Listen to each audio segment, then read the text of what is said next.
Dear friends, this is my next video on the topic of governance reform, the fundamental institutional reform. I have outlined the broad political reform in a previous video. I've outlined both these pillars of political reform and bureaucratic reform in an overarching video. Now, in this particular case of bureaucratic reform, we should be very clear. I think I've mentioned the tenure issue very strongly in my previous overarching video. We just can't continue with tenure the way we have a system today, where somebody like me can join the IS. I joined in 1982, and I can then continue forever. My batchmates are now chief secretaries in some of the states, and we'll continue till we are, whatever, 35 years of service. That is simply not on, because what is going on here is that there may be a little bit of filtering at maybe some joint secretary empanelment or additional secretary empanelment or whatever. But we're not getting the kind of rigorous market testing, which is the part of the system in most societies, particularly Australia, where you must perform or you can't be promoted. And the performance here we are talking is very significant, high-level performance that includes very high-quality outputs, engagement with the community, very high-quality management capability.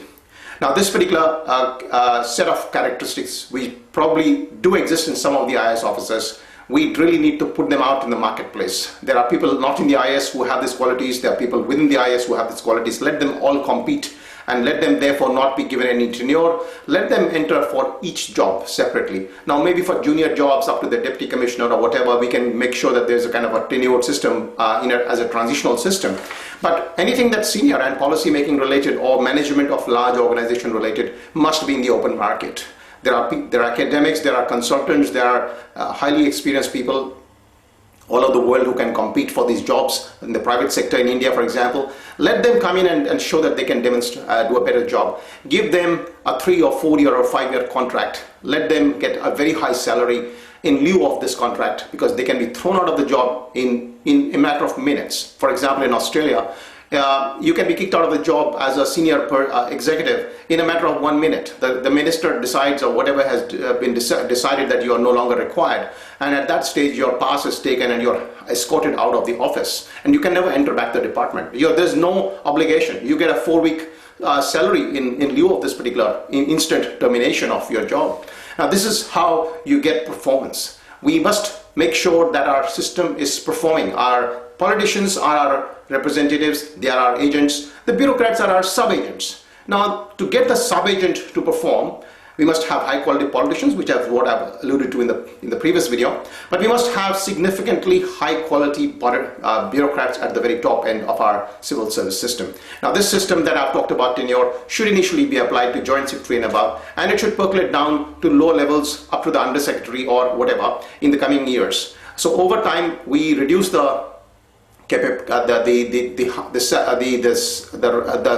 at which the tenured civil servant can go, and thereafter we have this executive civil service or senior civil service, which is purely contractual and where the person can be dismissed at the moment's notice. And then we talk about I've spoken about the high salary. We talk about the senior executives in Singapore getting $2 million salaries. We can give them in India $400,000, $500,000, $600,000 salaries. $800,000 salaries are quite common in Australia now for very senior levels.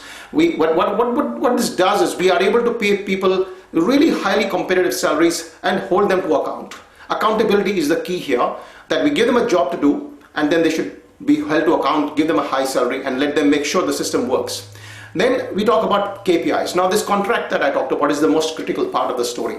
This contract must include KPIs. A very significant detailed contract is required where a budget is allocated to the secretary or whatever the person, and he or she is asked to perform and deliver these particular KPIs, key performance indicators. Once those are delivered, the person continues or maybe gets a performance bonus. But if he doesn't perform, he's simply removed and a better person is brought in his place. How easy is that? We are talking of basic governance reform here in the bureaucratic system, and without this, we simply cannot perform. So I think this was the broad outline of the bureaucratic reform chapter of my book, which is Breaking Free of Nehru. Much of that is flowed into the Sonic Equity agenda.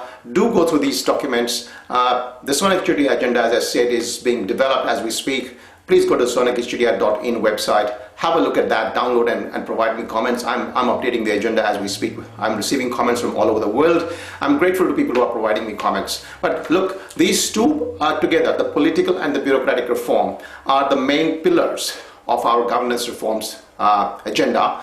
And without these two, I can assure you, you can try no matter whatever you try, whichever government you try, it is simply not going to work, because we get corrupt people at the top, we get incompetent people at the top, and we keep promoting the incompetents and the corrupt. That is simply not going to work.